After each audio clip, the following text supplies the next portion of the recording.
Parliament సభ్యులు doctor Mallu Ravi గారిని, తాండూరు శాసనసభ్యులు మనోహర్ రెడ్డి గారిని, అదేవిధంగా ప్రదేశ్ కాంగ్రెస్ పార్టీ కొడంగల్ తాండూరు నియోజకవర్గాల ఇన్ఛార్జిగా ఫహీం ఖురేషి గారిని నియమించి కొడంగల్ నియోజకవర్గ జిల్లా స్థాయి నాయకులను, మండల పార్టీ అధ్యక్షులను, నియోజకవర్గ స్థాయి నాయకులను, అదేవిధంగా గ్రామ శాఖ అధ్యక్షులను, ముఖ్యమైన కార్యకర్తల సమావేశాన్ని ఏర్పాటు చేసి భవిష్యత్తులో కొడంగల్ శాసనసభ నియోజకవర్గంలో ఏ రకమైన కార్యక్రమాలను చేపట్టాలనో మిత్రులు రామ్మోహన్ రెడ్డి గారు మీకు సవివరంగా వివరించారు.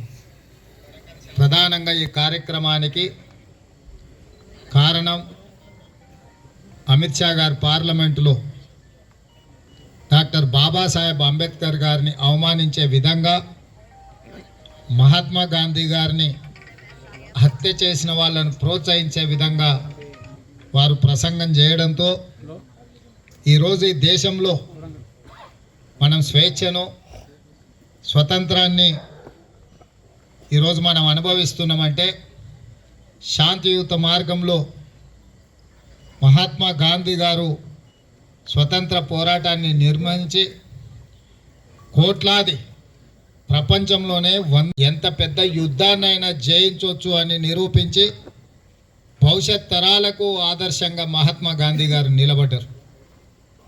వారు ఒక శాంతి మార్గంలో సాధించిన స్వతంత్ర భారతదేశానికి ఒక అద్భుతమైన రాజ్యాంగాన్ని ప్రపంచ దేశాలతోనే పోటీ పడే విధంగా, ప్రపంచ దేశాలతో పోటీ పడి వస్తే వినాల్సి వస్తుందని, ఇంటే పడాల్సి వస్తుందని ఆయన బడికే వస్తాడని ఏం చేస్తాడు చెప్పండి. ఇక వచ్చిన వాళ్ళకేమో ఓనమాలు రావు, వాళ్ళకి ఓనమాలు నేర్పేయడానికనే మా మనోహరెడ్డికి సమయం అయిపోతుంది. అందుకే ఇవాళ వాళ్ళ బాధ, వాళ్ళ ఆలోచన, వాళ్ళ దుఃఖం, వాళ్ళ ఆవేదన, మా కుర్చీ గుంజుకున్నాడు, మా అధికారాన్ని గుంజుకున్నాడు. ఇవాళ అక్కడెక్కడో గజ్వేల్ ఉండాల్సిన, సిద్దిపేట సిరిసిల్లలో ఉండాల్సిన అధికారం గా మారుమూల కొడంగల్కు ఎందుకు? మేం కదా రాష్ట్రాన్ని ఏలాలి, మేం కదా నిధులు దోసుకోవాలి, మేం కదా గజ్వేలు లేకపోతే సిద్దిపేట సిరిసిల్లకు నిధులు తీసుకుపోవాలి అని వాళ్ళు కళ్ళలు కన్నారు. పాపం వాళ్ళ కళ్ళల కారం కొట్టి రాష్ట్రం నలుమూలలు నేను తిరుగుతా, మా కొడంగల్లో మా కార్యకర్తలు కంచేసి ఎన్నడైనా రాండి బిడ్డ కొడంగల్కు, కొద్ది మందిని అమాయకులను రెచ్చగొట్టి ఈయన జరిగే అభివృద్ధిని అడ్డుకొని ఇక్కడ ఏదో రకంగా ఈ కొడంగల్ అభివృద్ధిని అడ్డుకోవాలని చూస్తున్నారు. నేను మొన్న అసెంబ్లీలో చెప్పిన, ఇవాళ ఇక్కడికి వచ్చిన మిత్రులు కూడా ఆలోచన చేయండి. వాళ్ళు మల్లన్న సాగర్లా, రంగనాయక సాగర్లా, లేకపోతే కొండ పోచమ్మల భూములు పోతే 3 నుంచి 7 లక్షలు ఇచ్చిండ్రు. కానీ కొడంగల్ మన భూములు పోతే 20 లక్షలు ఇచ్చినాము, ఇందిరమ్మ ఇల్లు ఇచ్చినాం, 150 గజాల ఇంటి పట్టాలు ఇచ్చినాం, ఇంటికి ఒక ఉద్యోగం ఇస్తామన్నాం. ఇవాళ మీరందరు పెద్ద ఎత్తున చప్పట్లు కొట్టండి. భూమి పోయిన ప్రతి వాడికి, ఎక్కడైతే ఏ భూముల్లో కంపెనీలు పెడుతున్నామో ఆ భూముల్లో ప్రతి ఇంటికి 2 ఉద్యోగాలు ఇప్పించే బాధ్యత నేను చదువుకున్న ఉద్యోగం ఇప్పిస్తా. ఒకవేళ చదువుకోకపోతే వాళ్ళకు సాంకేతికంగా శిక్షణ ఇప్పించి పిల్లని ఇవ్వాలన్నా, పిల్లని చేసుకోవాలన్నా పూణే పోయి చూసి రావాల్సి వస్తుంది. అవునా? ఎన్నికలు వస్తున్నాయంటే రైళ్లలో మొత్తం ఓట్లు ఇక్కడ వస్తున్నారు. ఎందుకు? మన దగ్గర కంపెనీలు లేకపోవడం, మన దగ్గర ఉద్యోగ ఉపాధి అవకాశాలు లేకపోవడంతో ఇవాళ మనం బొంబాయి, పూనా పోయి బతకాల్సి వస్తుంది. మరి అదే మన దగ్గర ఒక 1000-1500 ఎకరాల 1000 కోట్ల రూపాయలు పెట్టుబడులు తెచ్చి పరిశ్రమలు తెస్తే మన పిల్లలు మన కళ్ళ ముందల్లే ఉద్యోగాలు చేసుకుంటారు, తల్లిదండ్రులను ఇంటి దగ్గర కాపాడుకుంటారు. ఇవాళ నా తాపత్రయం ఇంతకంటే పెద్ద ఉద్యోగం వచ్చేది లేదు మిత్రులారా.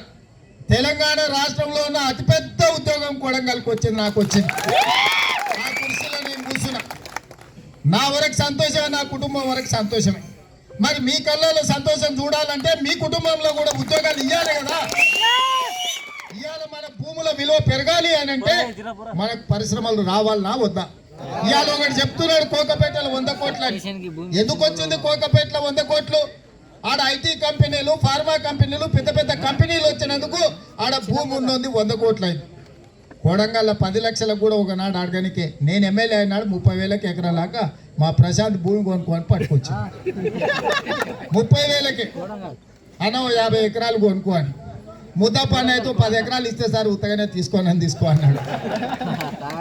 ఇవాళ మన కొడంగల్ భూముల విలువ కానీ మన బజార్లో మన గౌరవం కానీ ఎందుకు పెరిగింది? మన ప్రాంతం అభివృద్ధి చెందుతుందని. ఆయన పిల్లని ఇవ్వాలంటే అమ్మ కొడంగల్కి ఏమిస్తారని ఆయన తాగనికే నీళ్ళు కూడా దొరకవని. కందిపప్పు తప్ప మీరు జొన్న రొట్టెలు కందిపప్పు తప్ప ఏం తింటారా అని. ఇవాళ మన పరిస్థితుల మార్పు రాలేదా? ఇవాళ మన ప్రాంత భూముల విలువ పెరగలేదా? ఇవాళ మక్తల్ నారాయణపేట కొడంగల్ ఎత్తిపోతల నీళ్ళు వచ్చి 1,00,000 ఎకరాలలో నీళ్లు వారితే ఇవాళ మన ప్రాంతం అభివృద్ధి జరగదా? ఇవాళ వేలాది మంది మన నిరుద్యోగ యువకులకు చదువుకున్న పిల్లలకు మన బతుకులు ఎట్లాగా ఆగమైనాయి. చదువుకుంటే ఉద్యోగం లేదు, లేకపోతే చదువుకోను. ఇవాళ ఈ Kodangal medical college, engineering college, paramedical college, degree college, junior college దాదాపుగా 10,000 కోట్ల రూపాయలు